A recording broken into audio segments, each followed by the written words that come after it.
Kongo nde mboka ngo mokengeli koi, mboka ngo mokengeli léopard.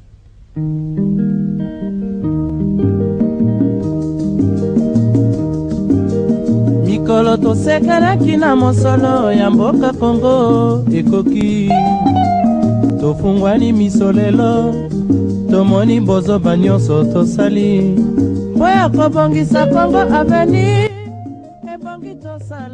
Au-delà d'être menacée par plusieurs têtes d'érosion et son état de délabrement très avancé, cette route est désormais coupée à Musengi, village situé à plus ou moins 34 km de la ville de Cabinda. Situation qui handicape le passage des engins roulants, dont les véhicules et motos.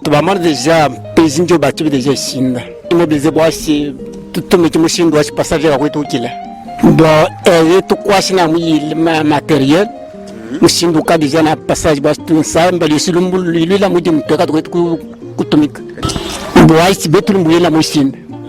Aussitôt informé, le gouverneur de province Nata Ilunganombi ne s'est pas contenté de son cabinet de travail. Accompagné de la délégation provinciale de l'office des routes Lomami, le patron de l'exécutif provincial s'est rendu ce mercredi sur le lieu pour non seulement constater cette catastrophe naturelle, mais aussi voir les travaux consistant à arrêter sa progression et ceux de la déviation.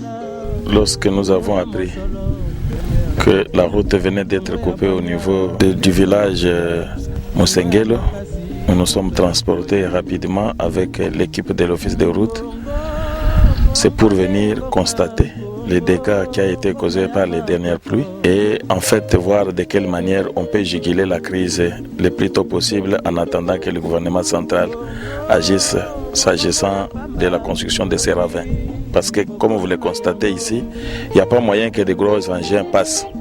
Et donc nous sommes obligés même de créer d'abord un autre passage rapidement pour faciliter le transport des biens et des personnes et le reste va suivre. Parce que c'est la seule route qui reste et qui constitue la colonne vertébrale de l'économie de la province de Lomami. Voilà pourquoi son plaidoyer au pouvoir central. Sans cette route, donc, nous sommes coupés de toute entrée provenant, que ce soit de Kinshasa et même du reste du pays.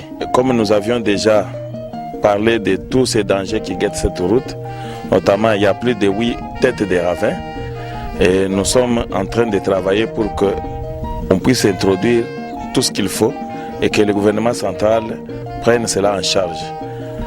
La question même de son asphaltage par la Banque mondiale continue à se poser et nous pensons que dans un bref délai, on peut bousculer la banque pour que les transports soient fluides et que les amis qui ont bénéficié du marché puissent se hâter à construire et nous éviter à tout moment des dangers comme celui-ci. Pour Benjamin Dima Biangando, directeur provincial de l'office des routes, cette route est encore récupérable. Si il a déjà coupé un tout petit peu la RN2, alors on est descendu sur terrain avec l'autorité pour voir les dégradations causées par les pluies diluviennes. Sur cette route, la RN2 tronçon Kumba Kabinda, il y a plusieurs têtes d'érosion qui menacent de couper la route. Et nous, l'office des routes, nous avons toujours alerté par rapport à ces dangers. Bon, aujourd'hui, là, à cause de la pluie de quelques jours ici, et la route est coupée. Bon, là, nous arrêtons la progression de l'érosion en attendant l'établissement du devis et de son financement. Oui, la route est récupérable. Ici est de signaler que la route nationale numéro 2 Cabinda-Mbujimaï est l'une des principales voies d'approvisionnement de la capitale mondiale des diamants industriels, en denrées de première nécessité et de la ville héroïque de Cabinda, en produits manufacturés.